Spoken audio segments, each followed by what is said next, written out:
Happy Monday, guys. Hope everybody's off to a great week. Um, this is just episode 2 of Bringing Light into the Dark.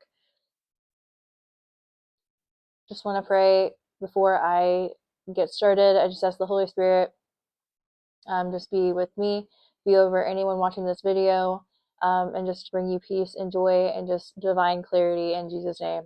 So, what I'm going to do is I'm going to just share the things that I absolutely know to be factual. I think, like I said, it's very important to keep transparency because, one, I'm being urged by my mother to just leave town, completely change my name, and start over, which is odd. Um, And so I'll just start out by saying that I know for sure that one, the person that I was seeing was not only my handler, but he was hired to um, take me out. I 100% without a doubt know that they were not only going to sacrifice me for their own personal gain, but they were trying to traffic me. So if you look around, the things that are going on in the world, it's all correlated, it's all interrelated. So yeah, the last time I saw my mom, I completely went no contact. My family kind of outed me 6 months ago or so, like stopped inviting me to like birthday parties. Like they went on vacation. I was kind of in a spot at the time where I was like, you know, probably not smart to go on vacation because I was in the middle of a job transition and trying to get back on my feet again. Like guys, you know me. Like the people that know me, they know my work ethic. Like I am disciplined. I mark things off my list. I know that my reputation and my character, I think, are two different things depending on who you ask. Um, I know that I've been painted as someone who is mentally ill. Like I know that my medical records were falsified and they were tampered with illegally. They were trying to paint me out to be someone who was one mentally ill but schizophrenic, mentally unstable, addicted to drugs, was involved in selling drugs. Guys, I'm gonna be really honest. Back in 2020, maybe I smoked a little bit of weed here and there. I'm just full of transparency. I have nothing to hide. Back in like when we were all like shut down, we were isolated. Um,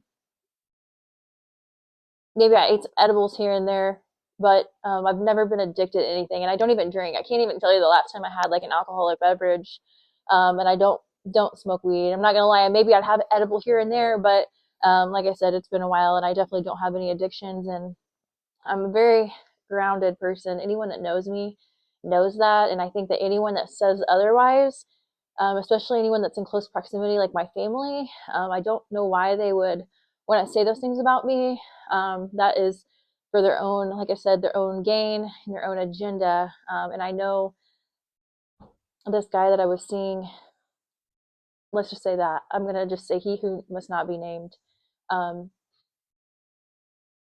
he was painting me as someone that was an escort. He told people in the community here. This is the thing is like people start to watch you and they eventually kind of feel guilt and they end up kind of telling on themselves. One, I'm very intuitive. Like I pick up on the subtle nuances. I know I can read between the lines. But I actually had people approach me and they were like, "Yeah, this guy was saying that you were a thief, you abused your dogs, like painted me as a monster." Told like this is the thing is when you're targeted, they watch where you're going regularly. Like they obviously I don't have a car, guys, so I'm walking to the same places like to get things and they went in and told people that like so like I go in the store and I'm being followed as if like I'm a thief. It's That's part of the gang stalking is like they want to make you as uncomfortable in your environment as possible. Not to mention for the longest time until I started to address things and say things like my next door neighbor, my upstairs neighbor, just sliding furniture above me everywhere I was at like 2 to 3 in the morning, like just causing absolute chaos, domestic stuff. Like I had no idea when I moved in here that um, right? Like I was getting back on my feet. Again, like I said, I'm going to go into that here momentarily, just so you guys kind of know um, how I got here. But I didn't really. I've lived in Greenwood, which is South Indy, which is more rural. It feels more like one. It feels more safe. It's closer knit. Um, Technically, I guess I'm close. I'm close to downtown Indy, but I'm closer to the east side, which it's not the most safe area. And so this guy that I was seeing, let's just call him the handler, okay? He who must not be named. Eventually, he will name himself because this is just the tip of the iceberg. But um, he made comments about this being an area where there were like lots of prostitutes. Like, oh, I'm not judging you. I started to pick up on these things. I was like, um, I moved in this place because it was cheaper. I was closer to downtown. I hadn't lost my car. I was excited. It was just a fresh start. It was, I was able to kind of humble myself, right? And was like, this will give me a good opportunity. I just started a new job. I got my life insurance license. Like things were going good. And then absolute chaos started to happen, not only just from the harassment and the people screaming at 1, 2 in the morning, like orchestrated chaos, guys. But people following me, like as soon as I walk out, like there's people all over the place that would just start to walk around and follow me and like harass me and say obscene things. Like the guy down the road like chased me, was like running down the alley one night, and I was walking the dogs, and it was just like these events are to make you feel like watched and uncomfortable. Like I went out to walk the dogs one night just right in front of my building, and a couple houses down there was just a guy standing in the front door with the lights off, and he was just staring at me, just point blank staring at me. And so this is what it is. It is orchestrated chaos, but it's organized stalking, and it's meant to make you feel scared to walk by yourself. And I lived in fear. I didn't come home for like a week. I was just getting Airbnbs because I was terrified. And not to mention, you have people actually physically following you around. Like, I know that some of these people are being paid $20 cash app just to like follow me around. Okay. Um, this is the thing, is when you have people who, no offense, but like have low IQs, like they're talking about these things really loud, and you're just piecing certain things together. But there have been people out of guilt that have came to me and said, hey, like, this is going on. This is going on. Watch your back. Okay. So, um, right. And so this is the thing, is this started to sound the alarm as well, because I was telling my mom, none of my family had checked on me. Um, and I was telling my mom these things, and there was no action. There was no action. She's like, well, last time I saw her, she's like, well, I just had to come up here to make sure that you weren't chained up and being abused in a basement somewhere. Knowing that that guy had been walking in and out of this basement and like hanging out down there, wouldn't leave that night that I had the cops called.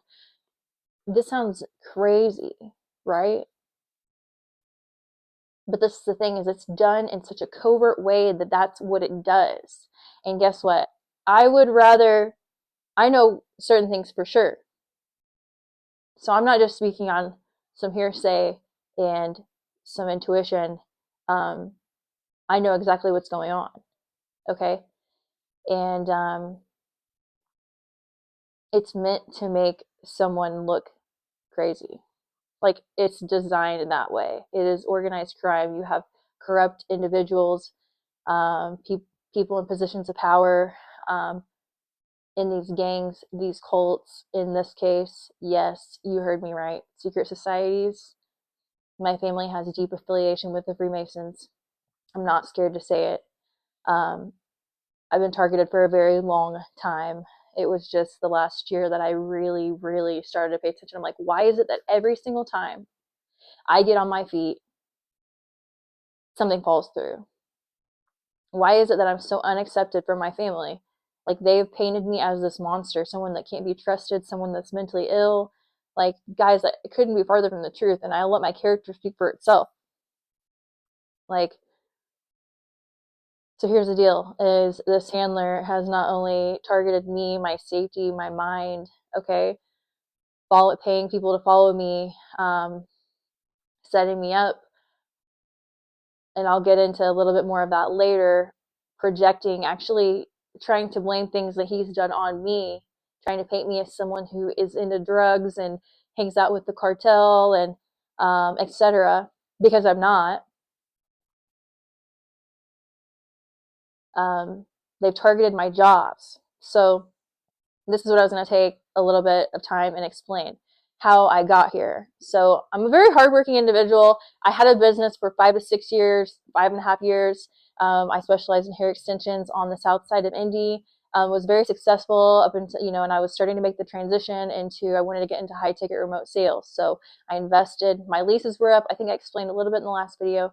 My leases were up kind of at the same time. I was like, divine timing. This is scary, but again, I might humble myself a little bit in order to make this change, but I'm going to just, like, this was an awesome gig that I got. So I invested in some training. I learned how to sell. I was actually like joined the school community and was role playing with these guys in like Ireland, UK, Australia, learning how to sell. Got good at it. Just role play, and was placed on an awesome offer. Around that time, so my leases were up to my place and my loft, so I left, and I was like, this is a great opportunity. I'm going to go down south. All my family is like 2.5 hours south. I was like, I can get to see the kids, my sister's kids. I can spend some time with my brother's kids. Like, I'm going to get to see some baseball games, like some parades. Okay, it was an absolute living nightmare. I wasn't invited to things for once. That's fine. Um, But that's the thing, is I started to realize that these not being invited and discluded and controlling the narrative was like part of the agenda. They had to make me look a certain way in order to like not include me. Okay. And I know how crazy that sounds to normal people. Like, why would they want to do that to you? Well, because they were sacrificing me. Um, they were 100% working to sacrifice me. Okay. I know 100% for sure that this was happening. Like, 100%. I've got an indirect confession from my mom yesterday. And I'm waiting. I know for sure that an illegal life insurance policy was taken out on me. Not sure how this person would have got my information in order to do so, or why they would want to get a life insurance policy on me without my knowledge. But I have a copy of my MIB report coming. And so I already know, like, I'm in life insurance. I got my license, and I almost feel like that's why God led me down certain paths, because it's like I look back and it was almost like he was guiding me in certain criteria, like certain categories and industries, in order to see some of this corruption, in order to, like, guys, like, to have the knowledge in order to like know what is happening in this situation. I'm not playing. God has led me out of danger every single time.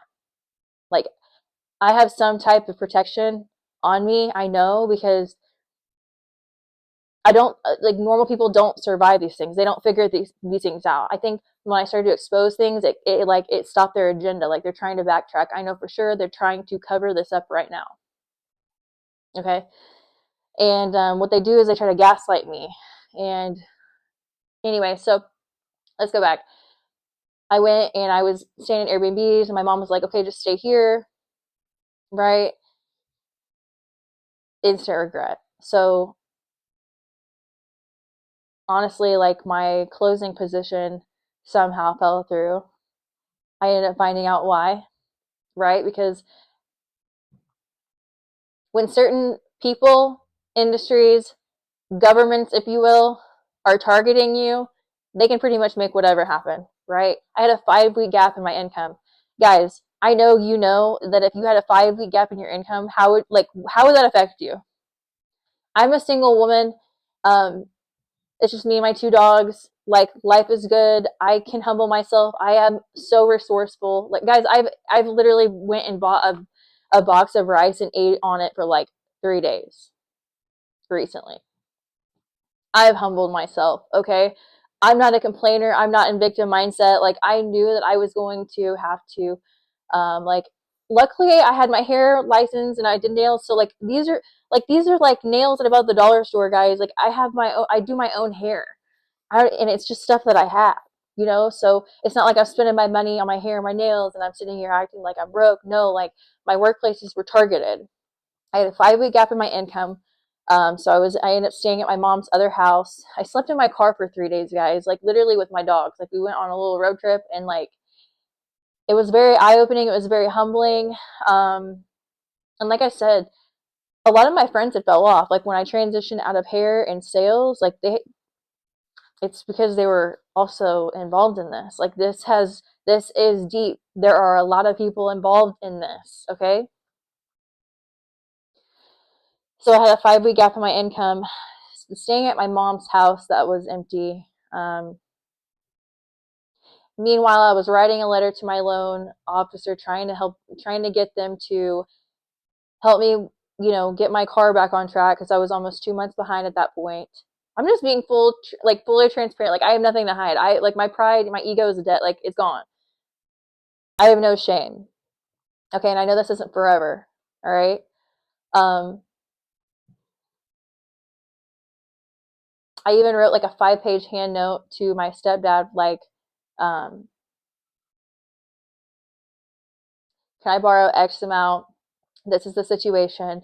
Um, you can times it by like this, this is the ROI on this. These are the things that I'm currently doing to help myself.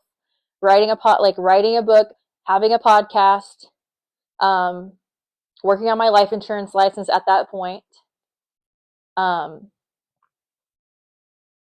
he completely ignored me, which is fine. He didn't even respond. Like I wrote him a 5 page hand letter, and said, "This is going to give me the opportunity. Like I want to, this is going to give me the opportunity to like have a little less stress, so I can just focus on getting my life insurance license and like, be able to eat and nourish my body." And no, I was completely ignored. Um, anyway, so I ended up getting my life insurance license anyway. Um, got a really good position. Was able to put a deposit down on this place, which is like less than $1,000 a month, guys. Like right outside of downtown. I was like perfect. Not a perfect place, very older building, but it was a cute little like condo. And like I was walking distance to everything. 2 days after I got here, my car was repossessed. Okay, and I was like, whatever. Okay, so I'm running out of storage and it's super annoying. So I'm just gonna like sum this video up, and we'll carry on tomorrow. So I called my loan officer and said, "Hey, did you not get my letter? Are you guys not willing to work with me? My car's gone, right?" They said, "No, a woman called to update your address." Well, my mom called and updated my address, and they came and repossessed my car 2 days after I moved here. So let's fast forward. It's been 3 months, no car, which, okay, I've been ultimately trying to help myself, but it turns out that this position that I had at this agency, they also were in cahoots, and yeah, they did the same thing to me there. So yeah, every single place that I go, it's targeted, and so it kind of makes it hard for you to provide for yourself, right? And let's also fast forward to that. I know that there are 4 cameras, 4 Bluetooth connections, as well as patents that allow for remote viewing. I know that my mom, my handler, my sister, they all have access to these cameras. Okay, in every area. There's one in my bathroom mirror. Okay. Um, so yeah, it's just been a ride, and they're encouraging me now just to change my name and leave the city and never look back, start over. And it's like, why would I do that? And it's because I started to expose the things. And so anyway, I'll be posting. It depends on who jumps onto this, but this is just the tip of the iceberg, guys, and this is not for malicious reasons. This isn't to be spiteful, but um, I've been a scapegoat for a very long time, and I started to piece together why. And they've always joked about me being adopted, and I started to look into that too, and that kind of got interesting as well. So I'm gonna just leave it there, guys. Maybe consider donating. I'm gonna drop my Venmo below, and I hate to like even have my hand out, but it's been very difficult. And like I said, every workplace that I go and I try to do is targeted. So yeah, if you feel like supporting, you can also purchase my ebook. I have it on. I'll put the link below, but I have it on there for $40. It's a mindset ebook. There's a ton of value in that, so that would be a great way to support me in this moment. So anyway, God bless you guys. Anyway, God bless you guys. Anything helps. I definitely don't have my hand out, but just know that I do have receipts, and there's a lot more that is going to be uncovered. Like I said, this is not for my glory whatsoever. This isn't me clout chasing or wanting to come up. This is me speaking my truth because I'm a human being and I'm allowed to advocate for myself. And I think it's alarming. I think it's very alarming that more people that I thought would step up haven't. So, no victim mentality. The truth always comes out, and that's what I'm here to do. And if it helps other people in the process, then even better. Okay, so God bless you guys. I'll see you tomorrow.